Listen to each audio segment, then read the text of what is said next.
ఇడపల్లి మండలంలోని జాన్కంపేట్ మేజర్ గ్రామ పంచాయతీలో అప్పటి రాష్ట్ర ప్రభుత్వం 1988 సంవత్సరంలో అక్టోబర్ నెలలో బస్టాండ్ని నిర్మించడం జరిగింది. ఈ బస్టాండు చుట్టుపక్కల గ్రామాలందరికీ కూడా ప్రజలందరికీ ఉపయోగకరంగా ఉంది. దాదాపు ఈ బస్టాండ్లో 4 ప్లాట్ఫారంలతోని రోజు 62 బస్సులు వచ్చిపోయేటువంటి పరిస్థితి. 800 మంది ప్రయాణికులు వస్తుంటారు, పోతుంటారు. ఇలాంటి బస్టాండ్ని ఇన్ని సంవత్సరాలుగా వాడుతున్నప్పటికీ ఈ మధ్యలో ఆర్టీసీ అధికారులు దీన్ని బస్టాండ్ని నిర్లక్ష్యం చేయడం వల్ల పనిలో లేకుండా ఉండిపోయింది.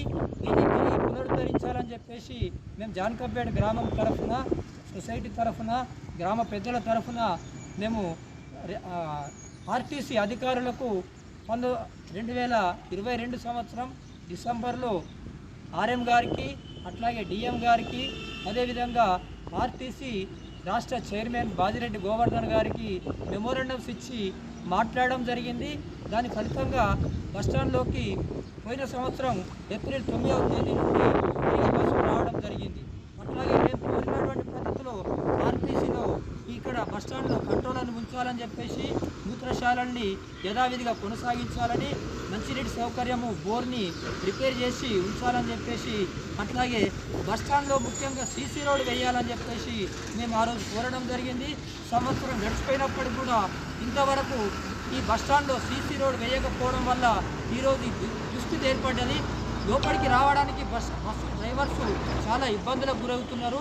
పెద్ద పెద్ద గుంతలు ఏర్పడి బస్సులు రాకుండా ఈ రోడ్ నుంచి పోయేటువంటి పరిస్థితి ఏర్పడ్డది. బస్సులు లోపలికి వస్తే వెనుకకున్నటువంటి బాడీ ఆ బొందలకు తలిగి రాడ్స్ ఇరిగిపోయే పరిస్థితి, పట్టీలు ఇరిగిపోయే పరిస్థితి ఏర్పడుతుంది.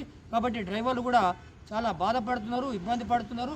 ప్రయాణికులకు దీంతో ఈ బస్సులు లోపలికి రాకపోవడం వల్ల ఈ రోడ్డు పైననే ఉండి అక్కడే పోవడం వల్ల కాలేజీ పిల్లలకు, అట్లాగే మహిళలకు చాలా ఇబ్బందులు అవుతున్నాయి. రోడ్డు దాటి వెళ్ళాలంటే యాక్సిడెంట్లు అవుతున్నాయి.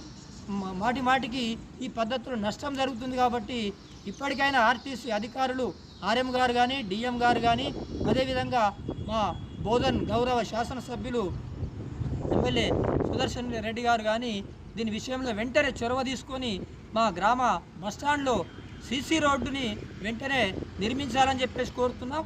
ఇక్కడ పక్కనున్నటువంటి